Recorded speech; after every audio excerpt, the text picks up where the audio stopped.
Nino America, this is Christy. How are you? Hey, how's it going? Hey, pretty good. So I decided I'm taking over the show today. Oh, oh boy. Yeah. Oh boy. Got a lot in store for you. Already, sis. Um, yep. About 5 years ago, I was introduced to you through social media, and really was like wowed by your I love the way that you spoke to the camera, your political stance, your religious stance, and all of that. And through Instagram and social media, I feel like that we forged a pretty good relationship. I consider you my brother and things like that. But it made me start thinking, I want to know more about Nino America.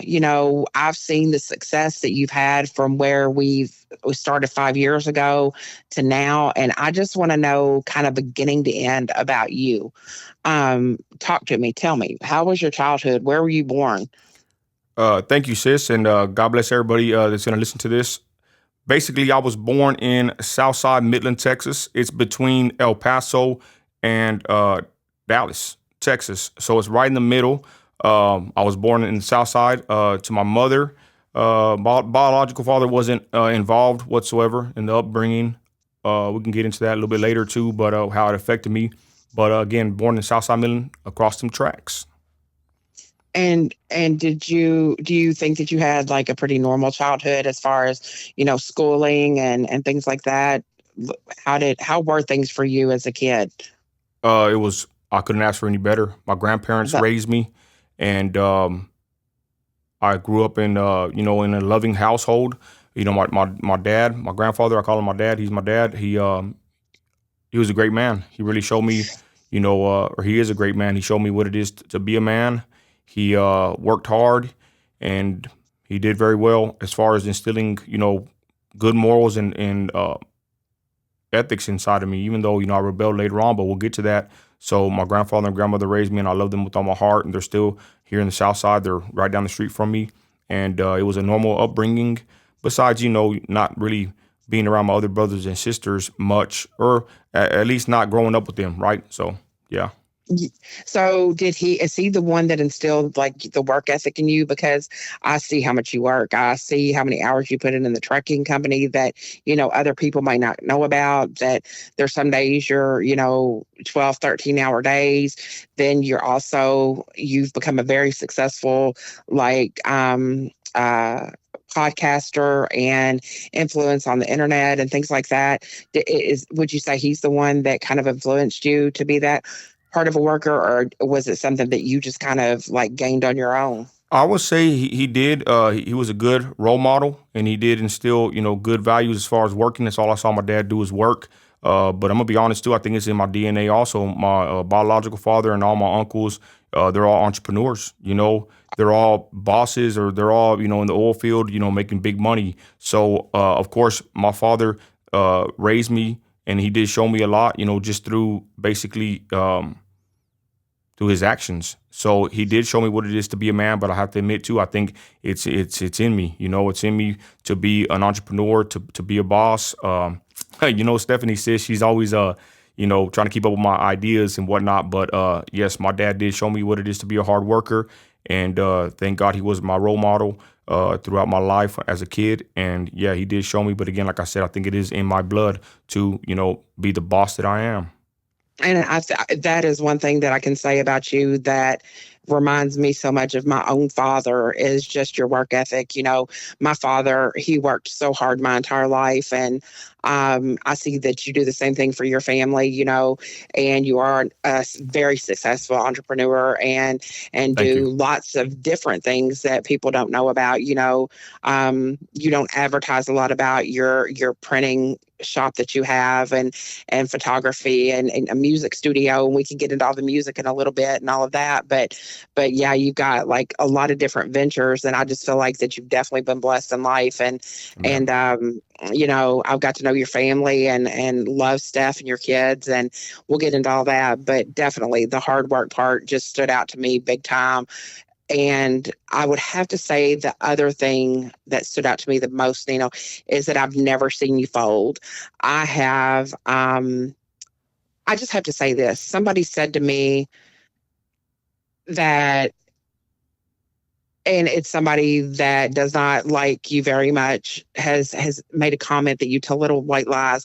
I can tell you, in the 5 years that I have rocked with you, I have never, ever, ever heard one thing false come out of your mouth that you have folded on, been on, anything like that. And I think that you're just a great inspiration to your kids, and look how successful you've become. And I think that so many people around you see that, and that's the reason they always reach out to you when something's needed. Yeah, to be honest, when you told me that one, uh, I'm not gonna sit here and say, "Oh, I don't lie," but that's not my, because in life, no one's perfect, right? But I Absolutely. strive to not be a liar. To be honest, I honestly don't know how to lie because even my wife can tell you, I'm a horrible liar. If I ever try or if I ever, I am you know what too. I'm saying? Basically, I'm so Yes. blunt. The point is, I'm just so blunt, that it is what it is. Whatever I say, it's off the rip, off top. I'm from West Texas. We're all we know is hard work. A little bit of addiction. Certain people that live certain ways, a hard life. And I'll come from the old school where you look a man in his eye and you know what I'm saying, that's your word. And it's not like that no more. But like I said, when you told me they said that I lie, I mean, like I said, if anything, might be some misunderstanding someone might have. They might have their truth and I have my truth, but wholeheartedly, I can go throughout my day without, with Absolutely. holding my head up high and say, hey, I'm not here trying to lie, trying to scam anybody, or trying to puff myself up bigger than I already am. Like I can say, sis, in real life, I am the man. Simple as that.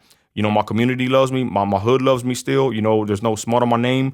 I'm talk about a hard worker. I mean, these boys out here could never walk it could never last an hour in my steel toe, sis. No, I guarantee it. I don't even want to get into. Well, we will be getting to the trucking later, but I'm an oil field trucker. I've been in the oil field already going plus maybe like 15 years.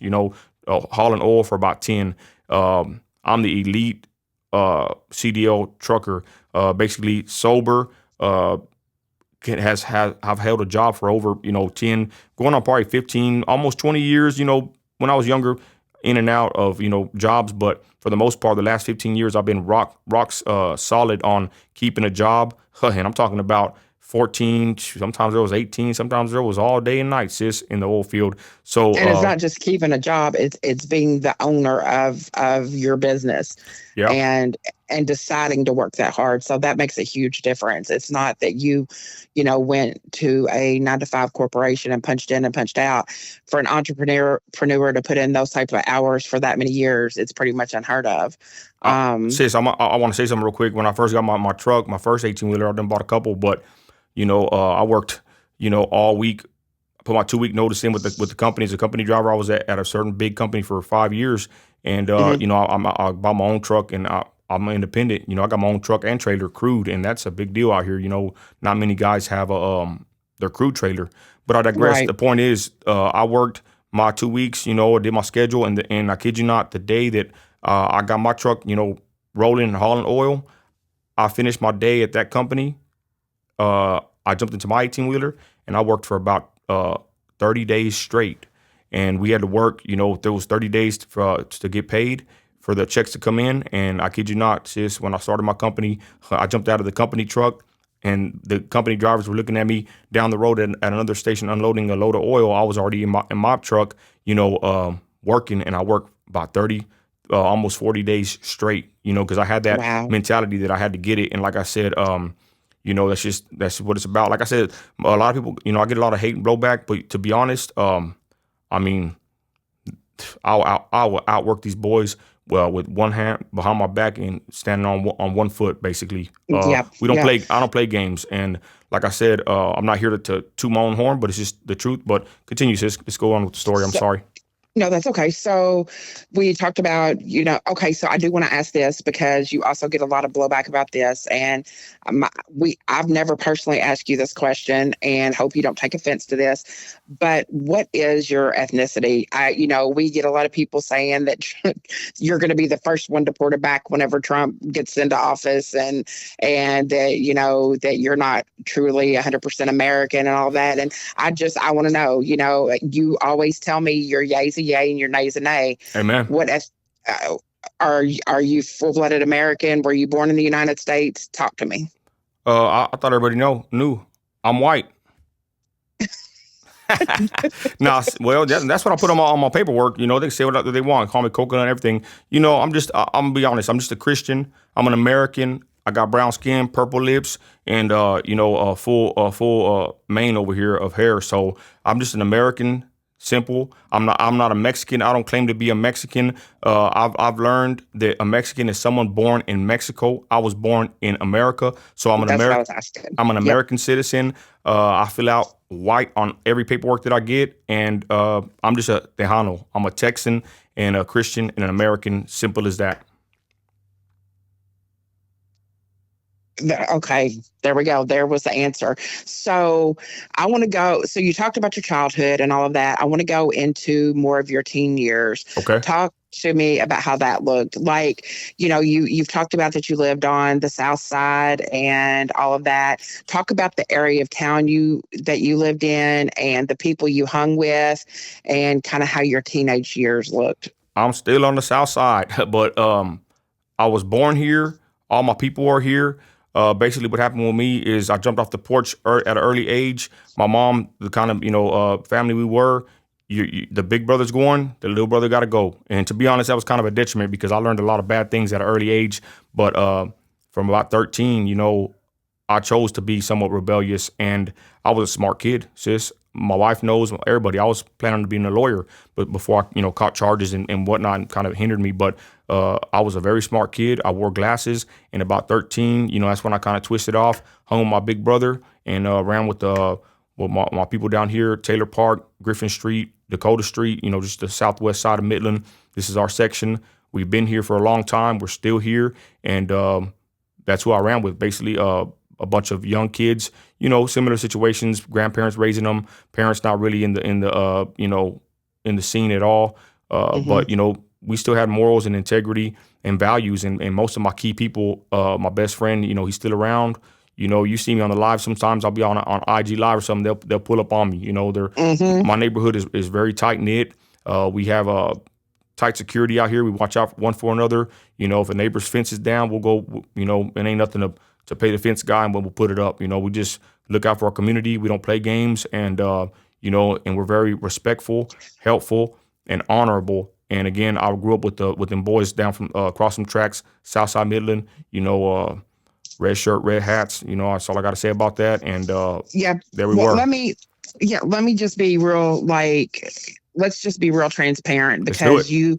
you've talked about this some in your videos. You haven't ever gone into detail. Of course, we are uploading this on YouTube, so we have to be careful with words and things like that.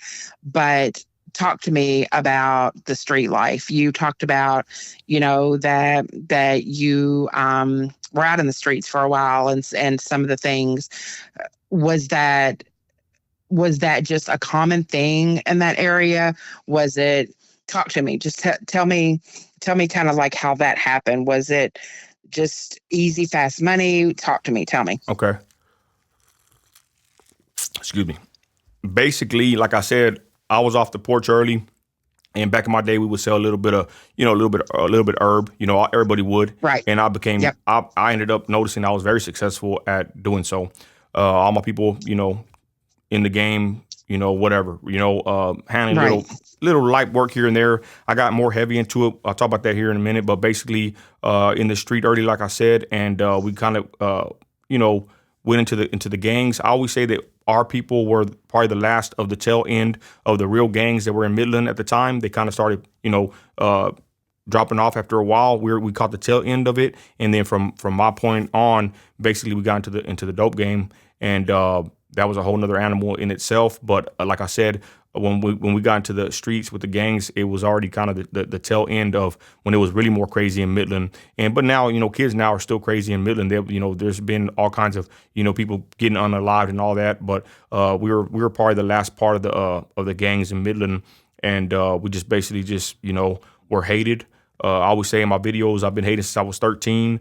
I remember walking through the mall and there's a whole street, I'll say Pine Street. We used to get into with them guys from the east side. and they're in the mall. Sis, I remember like probably 20 of them, and we're a small community, so we're in the mall, basically walking right behind a line of 20 guys just looking for us, and this is how it was. We were outnumbered all the time. We got into a lot of stuff. I did gain a reputation for, a little bit of violence here and there. I was a little guy, but I was always in the mix, and I didn't play games, and my people didn't play Yeah. games, and we got the charges to prove it. But again, that's nothing to glorify. That's just how we were. Just some young knuckleheads, and like I said, we started elevating. From 16 to 17, 18, turning into young men into the game. And I live in between Dallas and El Paso, so there is a level of that prevalent here still to this day. I don't know nothing about it now because I've been out Right. retired for 20 plus years, but we got into the game, and we were known, and we were very bold, outspoken. I mean, they would know who we were. They knew where we were at, and that's just how it was. And I've never looked at, whenever you have talked about, you being in the streets and anything, as like braggadocious behavior. Yeah. I always have taken it as it's part of your testimony. Amen. So what made you decide street life is just not for you anymore? Well, I was always very smart, so I'm not gonna say I didn't, drink and all that, but I knew there was more to my life. But I always thought that I wouldn't live past 21, and when I hit 21, I was like, man, what do you know? Basically, what happened to me is, throughout these years, 13 till about 29, I would say I was living rough. I got with my wife early. We had kids, my daughter, and her grandfather always said that if a man don't change by the time he's 30, he'll never change. And I've come to find out that's true. And for the most part, I got born again when I was 29. So basically what happened to me, I'm in the street, I end up getting out the game. I said, I'm better than this. I quit. That's probably the only time I was broke in my life, when I was probably about 19, 20, when I quit. And, me and Stephanie, we struggled for a little while. And but I kept working, and basically we ended up getting a house. From us having a kid, transitioning from the street, getting married eventually, we got us an apartment, ended up getting into a house, and I had it all. Sis, I still had gold chains, the brick house. In the oil field out here in West Texas is a bunch of oil and a bunch of money. So, I was able to provide for my family from an early age, So but I was when still did you? lost. Go ahead. So you got out of the streets, and you had already been with Steph and stuff like that.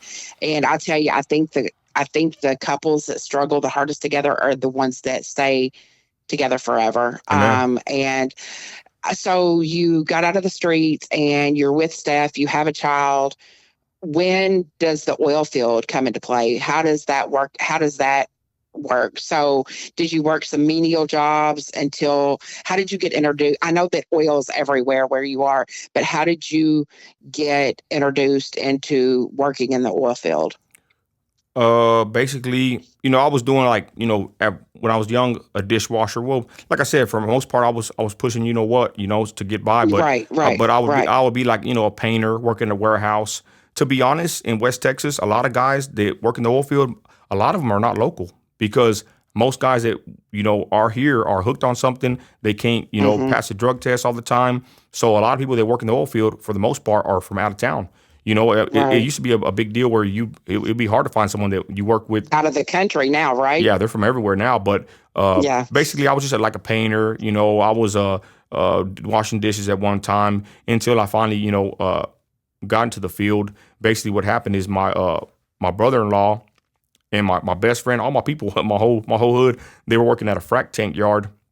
They would go and excuse me, they would go build locations, and what that means is they would get whenever you build a pad, whenever you drill for oil, Hmm. the land is undeveloped. So basically, we're in the desert. Right. There's mesquite, animals, snakes, whatever, and tumbleweeds and dirt, caliche, whatever out there. Just a big old field of nothing. So what this company did that I went to, where my brother-in-law was at, and my whole crew was there working, basically, is they would go in there, and they would take a blade, a big old machine, and they would scrape all the field off, and then they Uh-huh. would put caliche on top, and they would build the release roads to get to the well site, and then they would build the whole pad where the drilling rig eventually is, and eventually a tank battery, hopefully, or a pump jack. So they would build locations, kind of grunt work, and they would also do frac tanks. Frac tanks back in the day were started getting real popular. That's where they would store water, even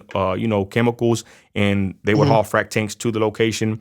And then the frac tanks, we had the yard and the yard dogs. That was my youngsters. That's where they were at, my people, and they would be cleaning the frac tanks out, getting them ready, coating them, painting them on the inside. And Hmm. I ended up working for free, sis. I always talk about this. I don't know what happened. I was doing some kind of manual labor, and I remember I saw somebody pull up, a trucker, right? And this dude pulled Hmm. up, and he pulled up, clean, fresh, getting out the truck in the AC, and I'm over there with the shovel. I just remember this in my head, and I said, man, I want to do what that guy's doing. So Right. right there, I wanted to get my CDL, and that's what really saved me, because even when I got my CDL, God has had His grace on and mercy on me, because having a CDL is a big deal. You can't just be drinking and messing around. You got to Absolutely. be pretty clean, even if you're not a Christian or whatever. You got to be professional at times. So, anyways, I go and work at that yard because they're letting people, if you're, connected to the family, whatever, if you know somebody, you can basically go work there, and they will let you use a truck to take a test to get your CDL. So now it's different. Now you got to do college classes. But I digress. The point is, I went to work for free for a couple of like probably 2 weeks, and Hmm. every chance I got, sis, I would jump in the 18-wheeler. I had some guys even laughing at me. This guy's crazy, gonna get a CDL. But I I can was see you right now. I was a little guy, determined, sis. Yep. I And can see you now. and eventually, I got my permit, and I was able to get my CDL. And I got my CDL, and I started hauling caliche, hauling frac tanks, a little bit of flatbed, and So that's what where I is started. caliche? I don't know what that is. What's Caliche caliche? Caliche is basically material that's out of the earth. It's Oh, okay. basically dirt, but it's a hard clay, not clay. It's like white dirt that once you Okay. once you put it on a location, you put the caliche on there, and then from there you put water on it, and then you roll it real good, and that will start creating layers and inches, sometimes even feet of caliche between that and the topsoil of the ground. Oh, wow. That way, if you go out there in the rain or whatever, you're not going to get stuck. They're building like Right. basically it's basically a road, and caliche is basically like a hard dirt that they get out of a caliche pit. They load you up on a semi truck. They load you up on a belly dump, and you go dump it, and then that machine will just spread it, and they basically just build the roads. And that's how they build the roads in the oil field, on the lease roads and the pads. And they have to make it pretty thick because, like I said, they put a drilling rig. It can't sink. So it's basically a road. It's basically road material that's Right. just like Right. hard dirt. Hard comes from the earth, and it's like just a layer of hard dirt, rock. Guys in the comments probably gonna talk crap to me about it. Basically, it's just a certain kind of dirt that they use to build locations and lease Like roads. with this has a strong foundation to it or Yeah, whatever. it basically once you compact it and you start throwing water on it, and you put enough on it, it'll build a pretty good road where people can access the Right. well site. Right. So you got your CDL. What was your next step after that? So I'm making good money, but like I said, I'm still somewhat in the street. I got one foot in the street, one foot in the oil field. A lot of guys are like that, Hmm. and uh,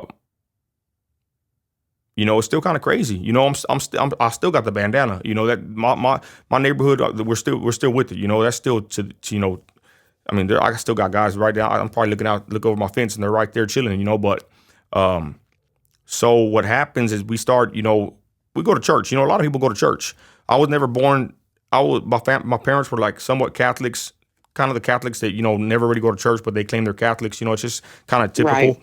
So me and my wife, we got kids. We got some morality somewhat for not being Christians, but we start going to church. I think everybody, young couple, does. They want to go here and there and find the meaning of life, or they're lost or whatever. And like I said, man, I remember one time, I was still beefing with guys, sending my wife to her aunt's house, and there we are, flipping burgers, holding a big old rifle, waiting for the enemy. I Right. would send I would go to the mattresses. For lack of better words, basically, send my wife off to her aunt's house with the kids while we're outside waiting for our enemies, taunting them, calling them to pull up on us. We're, Right. stupid. But I had a house, I had everything, money, and I was still living wrong.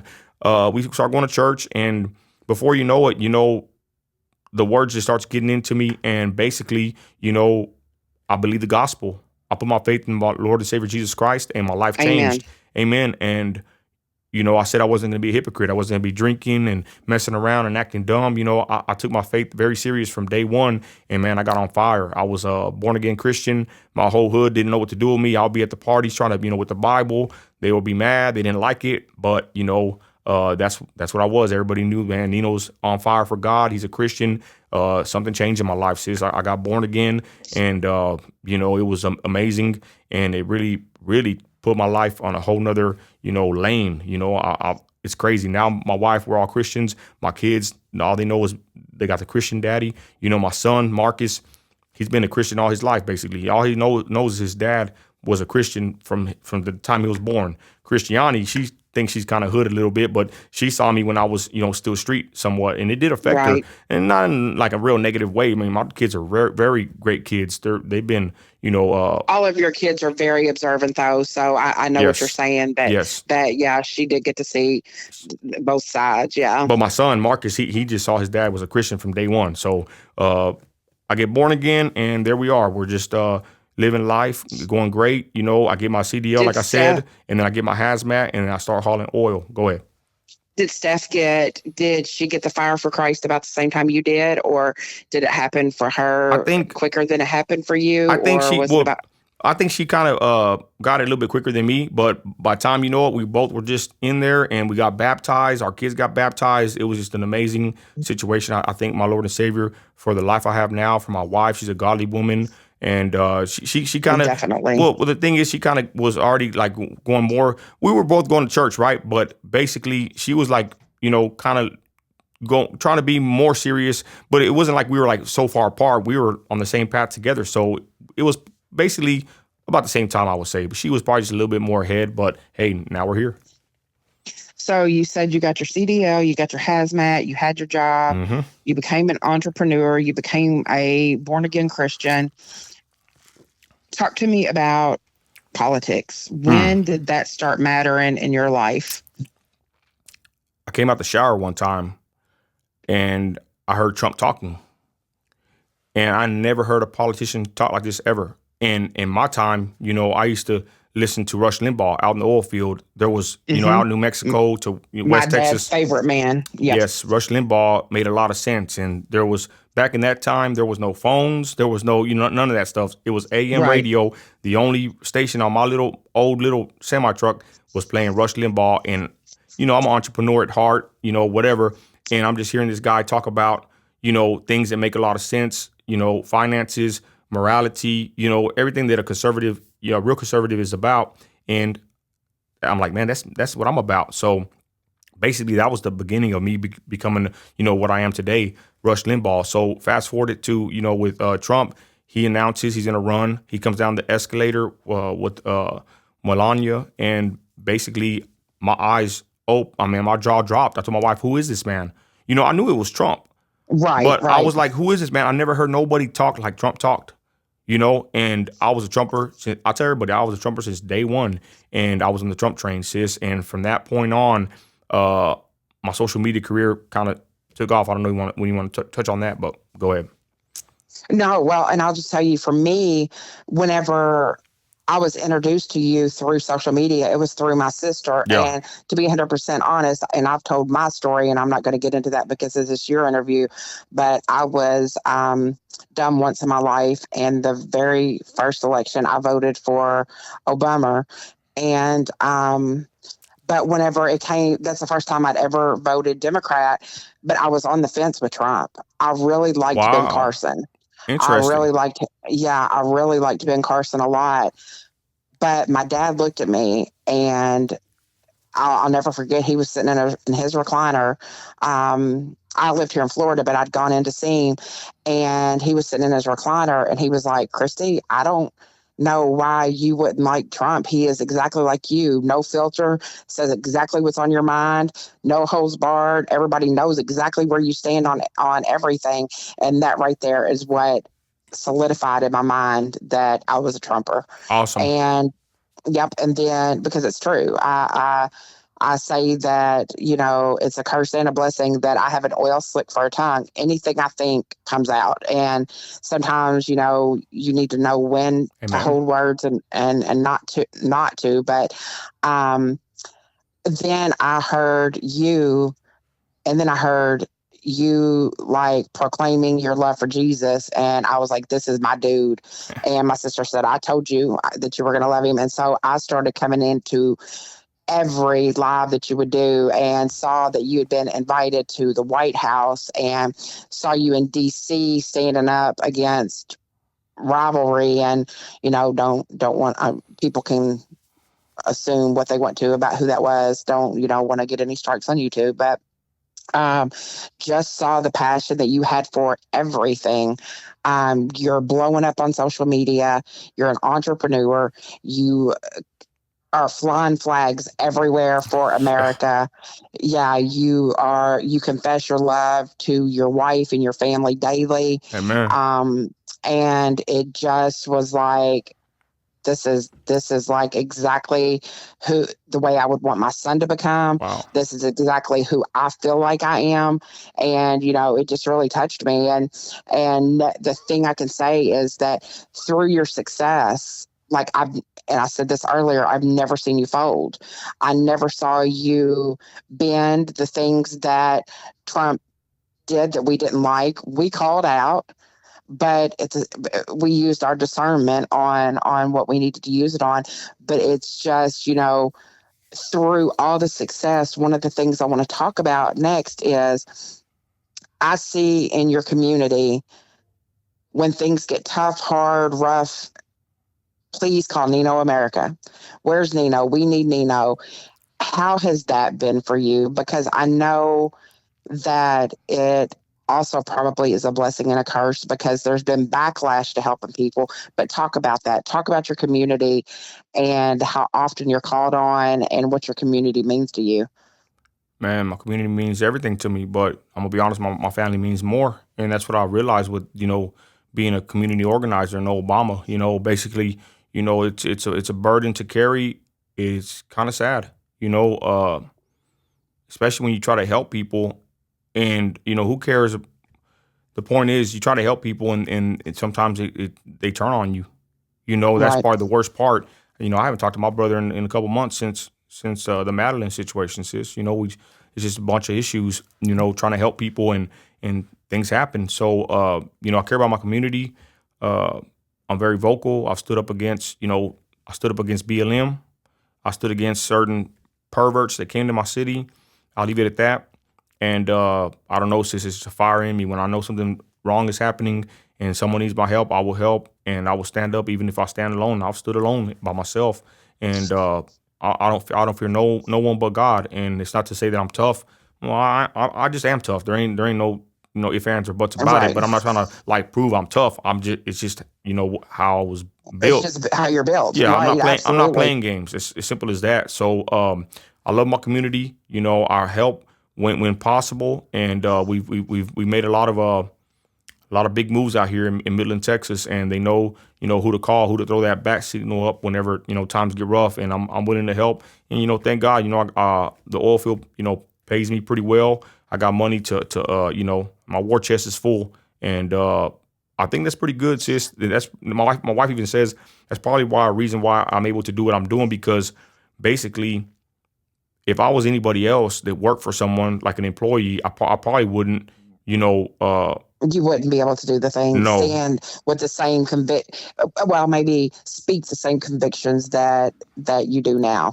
Yeah, Absolutely. because me being an entrepreneur and being self-made, some guys Who's going to cancel you? Right. well, not yeah, and some of my buddies they lost it all. When they were against Yeah. the mat, we stood against the mask. We stood against a lot of stuff, y'all. You got to go check it out on my social media. But we stood against the mask mandates. We stood against rallies against BLM multiple times. We stood. I mean, so many things I've done in my community with my people. Search for missing women and children. I mean, we were in the alley, trying to get at the alleged people that did the harm. I mean, we've done so much, and it's just crazy. Like I said, I love my community, and I always will back up my community. But times are tough. I recommend people watch out. Always trying to help because you got to put your family first, and I put my family I, first. I've come to realize that.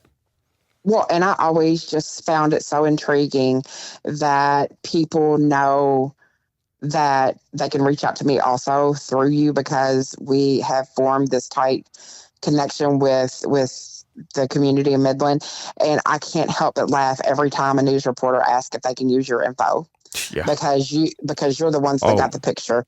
You're the ones that got the we out information. there. You're the ones that stood on the court steps. You're the one that held the rally. You're the one that stood up for the little boy that was hit by the illegal immigrant that had been deported so many times, and that you do so much for your community. Talk about honestly, because you and I differ on this. So whenever I see people coming hard at you, you know me. I think that I'm probably one of the most loyal people to the people that I care about that there is. And I was getting into wars, and I would call you and you would laugh. So talk to me about how, like, some of the thing that has helped me the most that you've taught me is that the comments are just the devil whispered in your ear about your own insecurities. And can't remember where you heard that from, but you told me that, and it's really kind of just like ingrained in me now.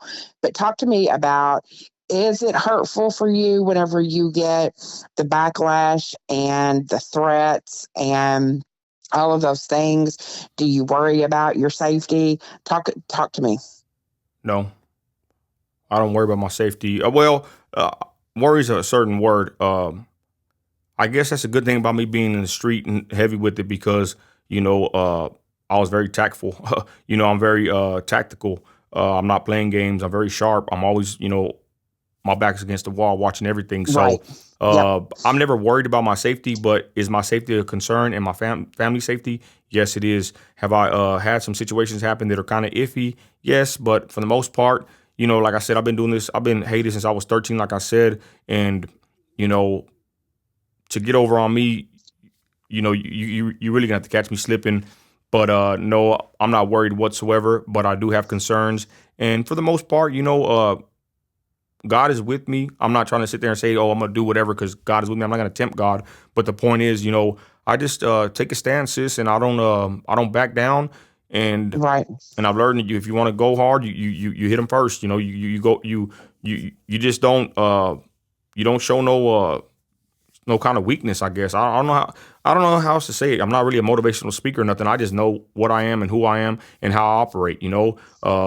A lot of guys big talk on the internet and in person, quiet as a mouse. And I'm not trying to be big and bold or bad. I'm just saying it's one thing to make threats. It's one thing to say stuff. It's another to carry it out. And I've come to realize, dealing with men, even at a young age, that sometimes they will jump, sometimes they don't. But the point is, I'm only concerned for my family safety and of course mine. But Absolutely. I don't sit there like worried about it And because dwell on it. Right. I don't. This ain't my first rodeo. But at the same Yeah. time, I'm a Christian. I'm a peaceful man. I don't want to be dealing with stuff like that. But Absolutely. we do stand. Yep. So the next question I guess that I have is through, so I know that you and I kind of just started off as I was like moderating some of your stuff on Instagram, and that we built a trust in each other that it then became that we were looking at putting shows together and things like that. And you've interviewed some really awesome people: Juanita Broderick, Leslie Milwee, a lot of really good interviews. And it seems like that your success and growth has happened so much. What do you think? How do you feel about that? Like, do you feel like that it's a long time coming? Do you think that? What do you think about how successful you're becoming, like on the internet and with political causes, religious causes, things like that? I guess it's just meant to be, sis. We've been working hard at this for a long time. I never really got to tell my story how I blew up, but I'll just say it real quick. I was at a Trump rally in Dallas, Texas, and I had my Jesus shirt and my red MAGA hat. I made that. I got it made custom. They didn't have MAGA hats back then, and my wife, her stomach would hurt, when I put the hat on. Now I got 50 Trump hats. It ain't no problem. But I was, one of the first ones in my city rocking a MAGA hat back in the day. I digress. We're in the rally. They take a picture. I go viral. Lexit picks me up. That's a Latino exit from the Democrat Party, and they told me, make videos. And I made videos and started to learn that, going viral, millions of views, hundreds of thousands of views. I mean, I would. That's why I look at YouTube. It's like, man, them numbers need to go up. I'm just used to hitting so many views, but the thing is, YouTube was the last platform that we built, so it's taking a little bit longer, and it's a challenge being on YouTube. But the point is, I blew up from that situation, joining Lexit, and then progressing off into my own direction. Like my wife said, I really don't work well with others. Not that I'm hard to work with. I don't know. There's just something about it. I'm just better. Well, I'm better off solo. Well, and I don't think that you're hard to work with. I think that you definitely, and this is me talking to you in a sisterly, brotherly love fashion. I think that you are so bold and so convicted that anybody that tries to sway you from that, it's just a no-go for you. That's just, it's a non-negotiable. You're not going to overlook certain things. And, I have to say, personally, for me, I'm so happy to see the success that's happening for you, the people that are reaching out to you that want interviews, the people that you are getting ready to interview and things like that. Dang. But every time that somebody has counted us down and out, we've overcome. I remember a video that came out, somebody laughing, saying that you would never make it on YouTube, that you would never get monetized. And the very next day, you called me while I was at work and told me that we got the monetization on YouTube. And it was never about the money, but it was about the goal. Yep. And, just so many things that you have done for people. And you've asked me to keep a lot of those confidential, and I have. Yep. You wanted to start this thing to send out Bibles to people that were in need of Bibles, and just, I don't know, I just align with you on so many principles and morals. But what do you want from here? Do you want to see even more growth and success, or do you want to stay in the rig? Where do you see yourself like going from here? What if you could envision exactly what you wanted in the next 5 years and it would come true, what would that be? Full-time content creation out the rig, with some investment, rental properties, mailbox money, and something to that effect. But I'm ready for it, though. I've been working rough in that rig for this many years. I'll keep going as long as God gives me the breath in my lungs. So I would like to. I would like to be full-time content creator. I would like to be, basically on the path of, getting ready for. I wouldn't even say retirement, sis. I'm already planning ahead for that, even for my funeral. Me and my wife were old school, like my parents. I want to go. Mm-hmm. I want to go pick out my lot and buy my spot. For my kids ain't got to do no GoFundMe. So Yep. I'm heavy into life insurance plans, 401ks, pre-Roth IRAs, any tax strategies, investment opportunities. That's all I think about. Besides, of course, my family and my wife and my content creation. So where I would like to be in 5 years, probably sooner, is full-time content creation. Work in the studio and doing what we love to do, sis. Basically, stand up for our religion, which is Christianity, and for our political view, which is conservative. So that's where I plan to be, or I would like to be. But again, like the Bible says, I'm not ignorant of the fact. The scriptures say that life is but a vapor. We're not even promised tomorrow or the night. So I just take it one day at a time. Put my one steel toe ahead of the other, and just go out there, put my head down, go to work, and make this money, and continue pushing out content. This has become the content game has become a part-time job for us.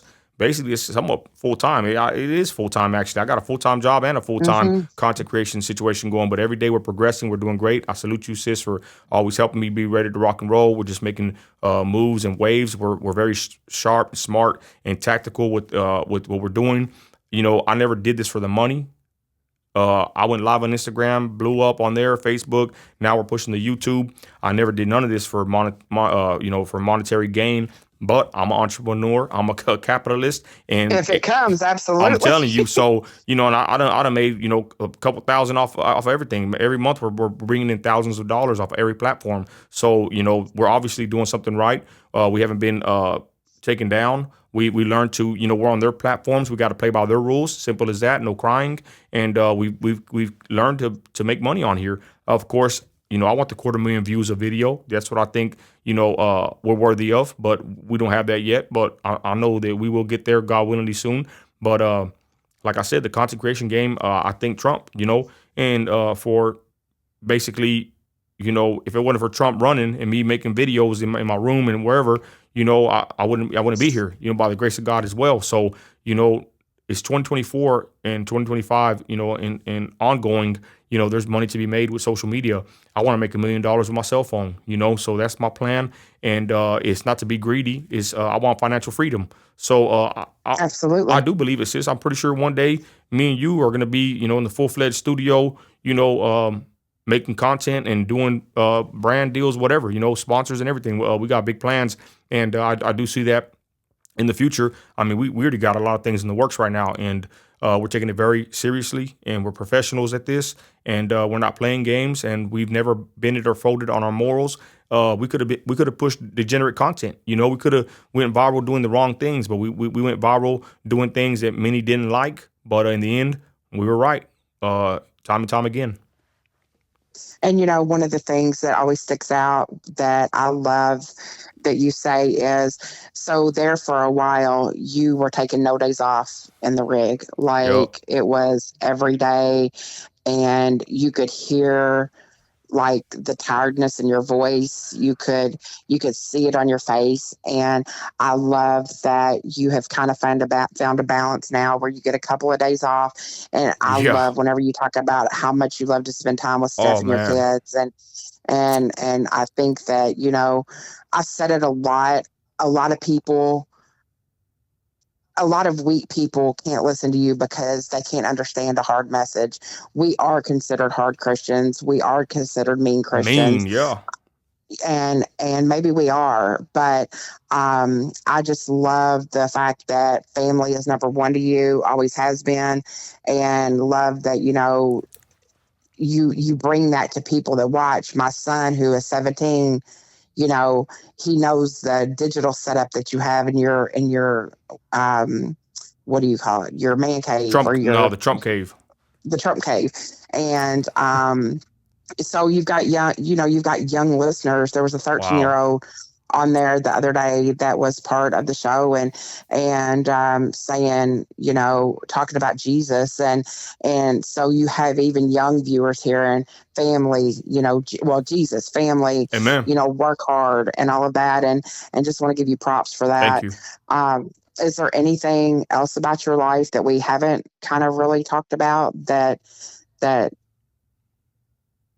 I've missed? No, that's about it. But I will say I'm infatuated with my wife. You brought her name up, man. I'm getting butterflies in my stomach over here. I'm infatuated with my I wife. love it. I And, love it. She and is so I sweet. love my wife. She's my right hand, and man, I'm telling you, I'm telling you, I want to go buy my burial. I don't care what people think I'm crazy or morbid, but I want to go buy my cemetery plot and pay it off. That way, I know when I die, me and my wife, we're gonna be right there, even when we go. So, man, That's the way my grandparents did it. yep, That's the my way parents my did it. parents did it. Yeah, Yep. they got theirs paid off. And I tell you, I have to tell this story, Nino, just because I think if you could have heard her voice the day that I talked to her, um, you had a accident in your rig and broke your wrist. And I talked to Steph. I don't know how long after the accident that it was. I think that it would bring you to your knees weeping if you could have heard her. I have never heard like you could tell that her soul was just broken. Like, he has to be okay. All I heard him say is, Steph, I think I'm going to wreck. And she said, Christy, all I heard was the loudest commotion you have ever heard. I'm screaming Nino's name. I Mm. can't hear him anymore. I can't find him. And she was like, he is my everything. And to hear that and just know that that's the kind of relationship that you all really have. It's not put on, it's not for cameras, it's not for anything. It just means so much. And I think I'll always just remember that story, because of course I was doing my best to calm her, but at the same time, I'm panicked, like, where's Nino, how is Nino, and all of that. But yeah, y'all definitely have something. I mean, everybody should look at y'all as relationship goals. I'm gonna tell you right now, she's like a die happy man right now. I got it made. I got the girl. I got the house, the Monte Carlo, the Super Sport, the kids, the Shih Tzu, and I got the girl. I rode off in the sunset. I made it. Mama, I Yep. made it. So, like I said, yeah, it's something.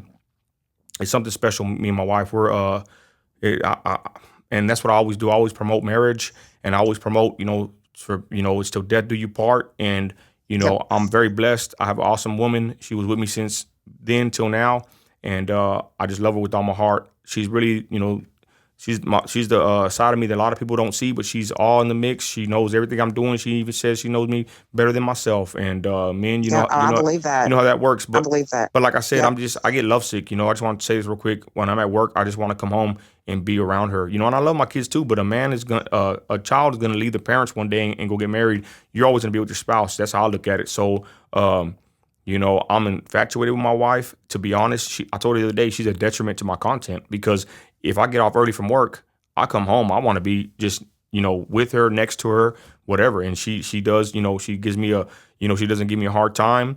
She knows I'm on my phone making content. She knows I'm back here in the studio when I get the She chance. even She just cleaned the studio for me. I mean, That's she's what I was gonna say. She even helps with like everything. setups. I know, She right? she Yeah, I mean, one time we did a podcast and she was up till 3, 4 in the morning. We were getting the studio ready. I mean, but that's not even nothing. She's done so much more. And like I said, right. she's a detriment to my content, because if it wasn't for her, I'd probably be making more videos and making more content. But like I said, I just can't get enough of my wife. I just gotta be. I love I that. gotta be around her, sis. You already know. I gotta be with her. I gotta be around her. And man, I'm infatuated with my wife. But with that, I mean, we're good to go, sis. That's awesome.